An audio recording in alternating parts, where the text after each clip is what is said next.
चलिए, इसमें आपको बता रहे थे, यदि क्वेश्चन में आपको ऑलरेडी ये चीज गिवन है, अगर क्वेश्चन में आपको ऑलरेडी ये दे दिया गया है कि हमारी वैल्यू IRMS है, करंट की वैल्यू IRMS है, तो ई थीटा क्या निकलेगा, RMS ही निकलेगा, √2 से डिवाइड नहीं करना है। लेकिन अगर पीक वैल्यू दे रखी है, IM दे रखी है, तो हमारा हमेशा क्या निकलेगा, ERMS निकालने के लिए EM/√2 आपको करना पड़ेगा। इस चीज को ध्यान में रखिएगा।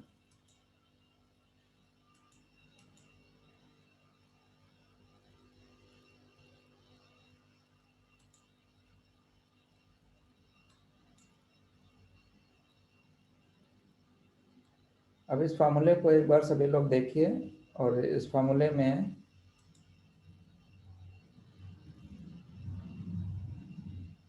ये फार्मूला बहुत इंपॉर्टेंट फार्मूला है ई थीटा का, 60 pi IM/dl upon lambda are.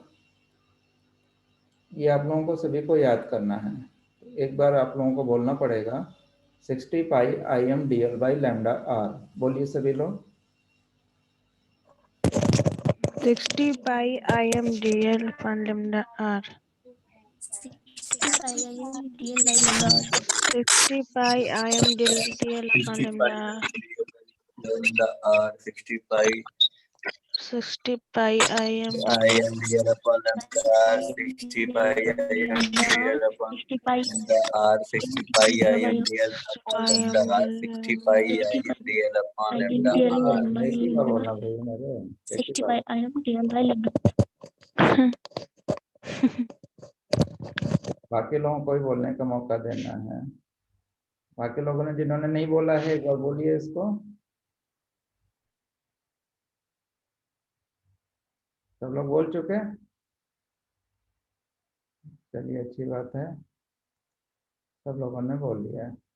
60 pi IM/dl by lambda are, ये किसी एंटीने से r डिस्टेंस पर इलेक्ट्रिक फील्ड को निकालने का फार्मूला है। इस पे क्वेश्चन और ये फार्मूला सीधे सीधे मल्टीपल चॉइस क्वेश्चन में आता है। मैग्नेटिक फील्ड को निकालने का फार्मूला है IM/dl upon 2 lambda r. IM/dl upon 2 lambda r. अब ई थीटा और एच फाई, इन दोनों को हम डिवाइड करेंगे। ये जो दोनों इक्वेशन हमारे पास में है, इन दोनों को डिवाइड करते हैं और देखते हैं क्या आता है। तो जब हम दोनों को डिवाइड करेंगे तो हमें क्या मिलेगा, उसको हम लोग देखें। तो ई थीटा बराबर, अभी आपने जो बोला है, IM 65, सॉरी 60 पाई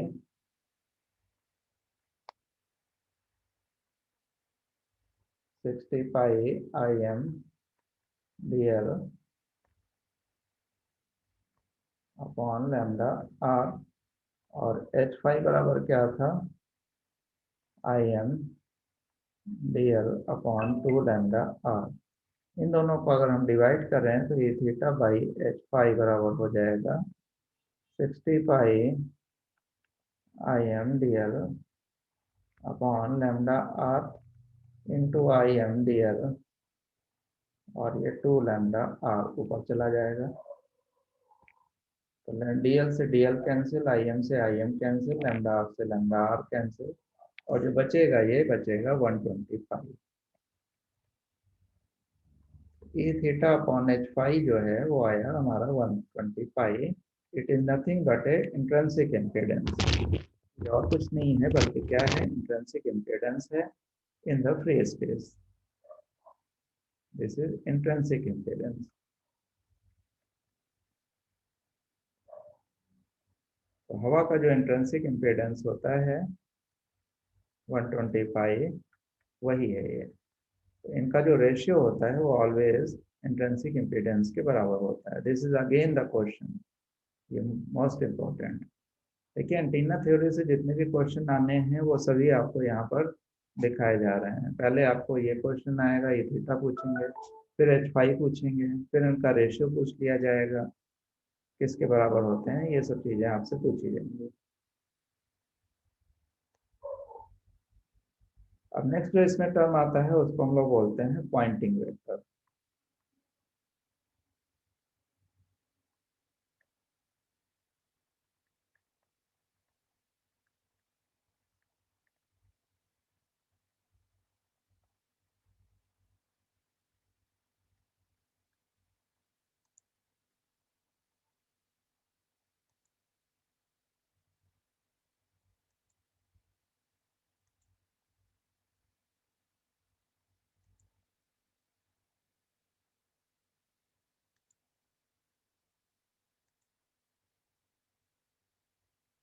उसको बोलते हैं पॉइंटिंग वेक्टर।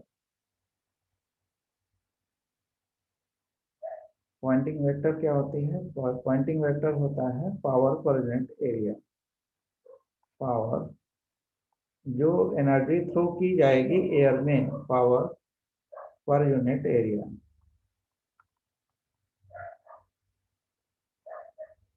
उसी का पर यूनिट एरिया जो पावर होगी उसी को हम लोग बोलेंगे पॉइंटिंग वेक्टर। इसको हम लोग दिखाते हैं E क्रॉस H से। This is known as E cross H। E cross H यही जो भी आपने निकाला है, E थीटा और H फाई। यहाँ पे ये ध्यान दीजिएगा कि E थीटा और H फाई यहाँ पे दोनों अलग अलग एंगल लिए गए हैं। तो इस एंगल को लेने का मतलब होता है क्योंकि E और H कभी भी सेम डायरेक्शन में नहीं होते हैं। E अगर इस डायरेक्शन में है तो फाई आपका इससे 90 डिग्री पे होगा। E अगर इधर है तो ये दूसरी डायरेक्शन में होगा। ये दोनों एक दूसरे से परपेंडिकुलर होकर के हवा में चलते हैं, और जिधर डायरेक्शन है उसके अपोजिट डायरेक्शन में, यानी उस डायरेक्शन में का कोई भी कंपोनेंट नहीं होता है। तो E क्रॉस H जो होता है ये कहलाता है पॉइंटिंग वेक्टर। अब अगर टोटल पावर हमें निकालनी है, टोटल पावर, तो टोटल पावर निकालने के लिए हम लोग इसको जो है E क्रॉस H का सरफेस इंटीग्रेशन कर देते हैं। E क्रॉस H को ds यानी सरफेस इंटीग्रेशन कर देते हैं तो ये टोटल पावर आ जाती है वॉट में। ये सब कैलकुलेशन करने के बाद में जो रिजल्ट निकल के आता है उसको W लिखते हैं। सॉरी, W यानी टोटल पावर।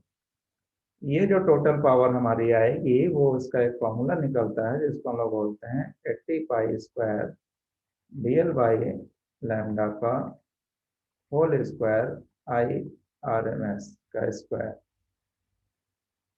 ये बहुत इंपॉर्टेंट रिजल्ट है। अगेन देखिए सारे रिजल्ट्स इसमें इंपॉर्टेंट आते जा रहे हैं क्योंकि ये सब एक्सट्रैक्शन ऑफ एंटीना है। Most important result power calculate करने के लिए ये रिजल्ट होता है। किसी एंटीना से किसी r डिस्टेंस पर पावर जो होती है वो 80 pi square dl by lambda का square.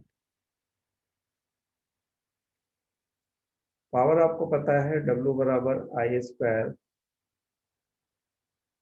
IRMS square into R होती है। इससे अगर हम इसको कंपेयर करें तो ये कहलाएगा रेडिएशन रेजिस्टेंस। तो नेक्स्ट जो है रेडिएशन रेजिस्टेंस। रेडिएशन रेजिस्टेंस यहाँ पर RR को बोलेंगे और ये हो जाएगी 80 pi square dl by lambda का होल स्क्वायर। dl यहाँ पे क्या है हमने पहले बताया था, this is the current element. हर जगह dl आ रहा है। लैम्डा क्या है? वेवलेंथ।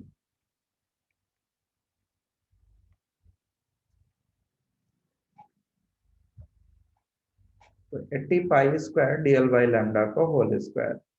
ये जो वैल्यू आई है this is the radiation resistance in ohm. ये वैल्यू ओम में आई है और ये जो पावर आती है ये किस में आती है? वॉट में।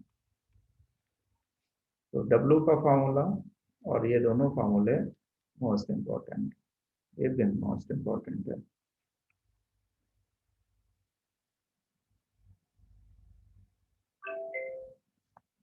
ये रेडिएशन रेजिस्टेंस और ये इसको आपने पढ़ा।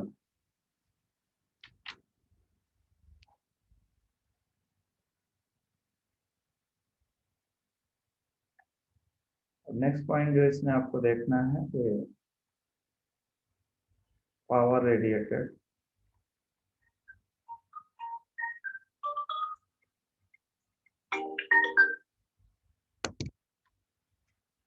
Hello,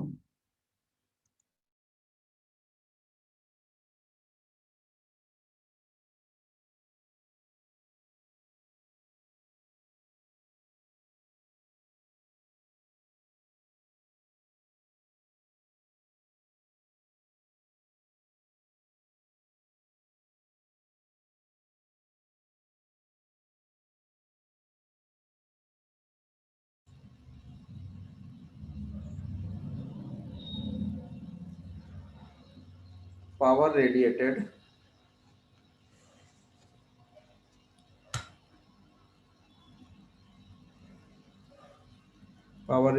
by lambda by 2 antenna. So power radiated by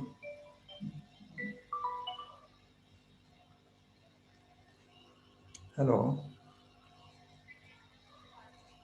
हाँ बोल रहे हैं। अभी जब मैं क्लास ले रहा हूँ अभी बात नहीं कर पाऊंगा, ठीक है। मतलब के फोन कोई नहीं आता है। Advertisement power radiated by lambda by 2 antenna, power radiated by lambda by 2 antenna. देखिए अभी पीछे हम लोगों ने जो पढ़ा था उसमें आपने करंट एलिमेंट की बात की थी, यहाँ पर power radiated by lambda by 2 antenna. तो यहाँ पर आपको हम सीधे सीधे एक लैम्डा बाय 2 एंटीना जो हम लोगों ने कल बताया था कि आइडियल एंटीना होता है, एक कोई एंटीना हमने ले लिया था जो बेसिक एंटीना होता है, ये कोई एंटीना था, इसमें दो तार ऐसे लगा करके इसकी जो लेंथ थी वो लैम्डा बाय 2 एंटीना। तो इसी की बात हो रही है, इसको हर्ट्ज एंटीना भी बोलते हैं, power antenna by lambda by 2 antenna या हर्ट्ज एंटीना, हर्ट्ज एंटीना। तो ये होती है W बराबर 73.140 I square RMS, I RMS का स्क्वायर। इसी को अगर हम रेडिएशन रेजिस्टेंस से देखें, कंपेयर करें, तो रेडिएशन रेजिस्टेंस की वैल्यू जो इससे आएगी कंपैरिजन करने पे वो 73.140। ये आपको याद रखना है, मस्ट बी रिमेंबर। एक्चुअल जो इसका रेडिएशन रेजिस्टेंस होता है उसको इम्पीडेंस बोलते हैं, वो होता है 73.140 प्लस 42.5 J, जिसका ये वाला पार्ट ही कहलाता है RR, रेडिएशन रेजिस्टेंस। और इसको हम लोग बोलते हैं नॉन रेजोनेंट, नॉन रेजोनेंट। ये कुछ चीज़ें इसमें ये ध्यान रखनी है। ये किसको बोलते हैं, for lambda by 2 antenna. Lambda by 2 antenna को नॉन रेजोनेंट एंटीना कहा जाता है। इसका जो रेडिएशन रेजिस्टेंस होता है वो 73.140 ओम होता है। इम्पीडेंस की अगर बात करें तो 73.140 प्लस 42.5 J होता है। अगर पूरा आपसे पूछा जा रहा है तो पूरा आपको ये बताना है। कितने वॉट पावर देता है 73.140 इंटू आई स्क्वायर RMS। आई की करंट वैल्यू आपको दे रखी जाएगी और इससे आप इसकी वैल्यू को निकाल सकते हैं, इतने वॉट ये पावर को रेडिएट करेगा। तो power radiation of the lambda by 2 antenna is given by this formula. Radiation resistance of lambda by 2 antenna is 73.140। ये तो डेटा आपको ऐसे याद होना चाहिए जैसे आपको अपना नाम याद रहता है, मोस्ट इम्पोर्टेंट।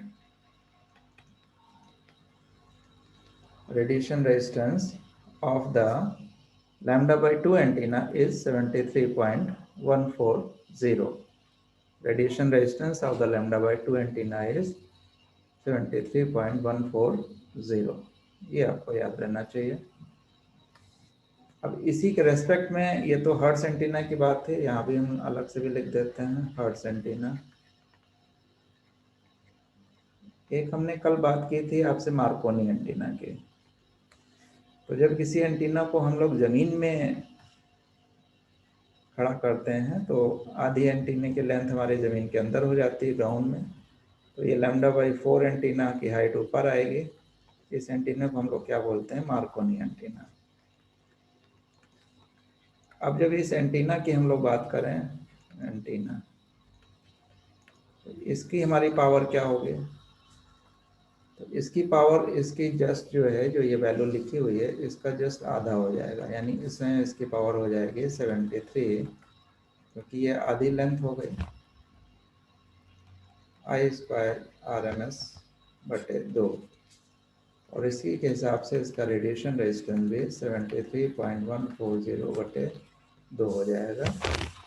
यानी 36 पॉइंट, ये हो जाएगा 36.57, अप्रॉक्सीमेटली 36.57 ओम। तो देखिए अगर मार्कोनी की बात करें तो आपको आधा कर देना है, और अदरवाइज हर्ट्ज फार्मूला का तो आपको हर्ट्ज एंटीना का पता ही है। तो ये दो एंटीने की यहाँ पर बात हुई। तो आज हम लोगों ने काफ़ी कुछ इसमें चीज़ें देख ली हैं। एक बार आपको हम पीछे बैक कर देते हैं और बैक करके चीज़ों को एक बार आपको फिर से समझ लेना है कि क्या क्या चीज़ें हम लोगों ने पढ़ी हैं। उन चीज़ों को एक बार फिर से देखिए।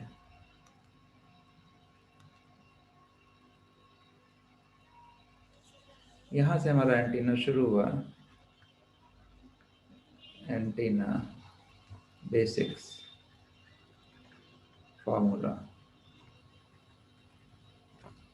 And calculation. यहाँ से हम लोगों ने इसको शुरू किया। यहाँ पर पहले हमने आपको रिटार्डेड करंट की बात बताई, रिटार्डेड करंट की वैल्यू की बात आपको बताई, जो कि Im sin omega T minus beta Z. Last में क्या निकल के आया? Im sin omega T minus beta R. Beta is the phase constant. ये इसकी रिटार्डेड करंट थी। उसके बाद हमने यहाँ पर इसके एक्सप्रेशन में किस डायरेक्शन में प्रोपोगेशन होता है उसके बारे में बात करके बताया। नेक्स्ट हमने H के बारे में बताया, एक लंबे एक्सप्रेशन को लिखा और उसमें आपको अलग अलग डायग्नोज करके बताया कि कौन सा हमारा एम्पलीट्यूड होता है, क्या नियर फील्ड होती है, क्या फार फील्ड होती है। सबको अगर एक साथ लेके चलेंगे तो कैलकुलेशन संभव नहीं होंगे, बहुत लंबे हो जाएंगे। तो जो कंपोनेंट हमारे मतलब का है इसमें, उसी कंपोनेंट को हम लोग लेके चलते हैं। तो हमारे मतलब का कंपोनेंट फार फील्ड है, रेडिएशन फील्ड है, इसलिए बाकी दो कंपोनेंट्स को एम्पलीट्यूड तो मल्टीप्लाई कर ही जाएगा इसका, लेकिन ये जो इंडक्शन फील्ड है इसकी ज़रूरत नहीं है, इसको हम लोग यहाँ पर कैलकुलेट नहीं करेंगे।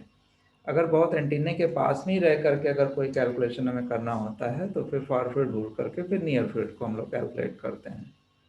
तो अभी चूँकि हम लोग रेडिएशन की बात कर रहे हैं, एंटीने की डिस्टेंस पर वैल्यू की बात कर रहे हैं, तो हम लोग बात करेंगे फार फील्ड की। किसी आर डिस्टेंस पर, एंटीने से किसी आर डिस्टेंस पर जो इलेक्ट्रिक फील्ड का फार्मूला होता है वो होता है 60 pi Im dl upon lambda r. इसी डिस्टेंस आर पर अगर हम H5 को देखेंगे तो Im dl upon 2 lambda r. इस पर एक इम्पॉर्टेंट चीज़ हमने आपको बताई जहाँ पर गलतियों के चांसेस रहते हैं कि अगर यहाँ पे Im को हम पीक वैल्यू लेंगे तो ई थीटा भी हमारा पीक वैल्यू निकलेगी। तो उस केस में RMS वैल्यू निकालने के लिए हमें √2 से डिवाइड करना है। लेकिन अगर ये पीक वैल्यू नहीं है, IRMS ही दिया हुआ है, तो डायरेक्टली ERMS ही निकलेगा और देन इसमें बाई √2 से डिवाइड नहीं करना है। ये जब क्वेश्चन आप लोग करेंगे तो वहाँ भी आपको ये चीज़ ध्यान देनी है। बाई 2 को डिवाइड करके, बाई √2 को डिवाइड करके भी एक आपको मिलेगा ऑप्शन और एक बिना उसका भी मिलेगा ऑप्शन। तो कहाँ पे क्या लेना है ये आपको समझ लेना है अच्छी तरह से। ई थीटा और H5 को जब हम लोगों ने आपस में डिवाइड किया तो ये पाया कि यहाँ पर इन दोनों का रेशियो होता है ईटा। तो अक्सर ये होता है कि अगर हमें ई थीटा पता है तो H5 हम लोग इससे निकाल लेते हैं, इसी फार्मूले से। तो ई थीटा बाई ईटा हो जाएगा। और अगर ई थीटा निकालना है, H5 पता है, तो ईटा इंटू H5 रख देंगे तो हमें ई थीटा पता चल जाएगा। दोनों को अलग अलग फार्मूले में रख के निकालने की जरूरत नहीं है। देन पॉइंटिंग वेक्टर हम लोगों ने देखा, ई थीटा हम लोग निकाल चुके हैं, H5 हम लोग निकाल चुके हैं। दोनों को मल्टीप्लाई कर दिए, दोनों को क्रॉस मल्टीप्लाई कर दिए। क्रॉस मल्टीप्लाई करके जो कुछ आएगा वो पॉइंटिंग वेक्टर कहलाता है। Pointing vector is nothing but a power per unit area.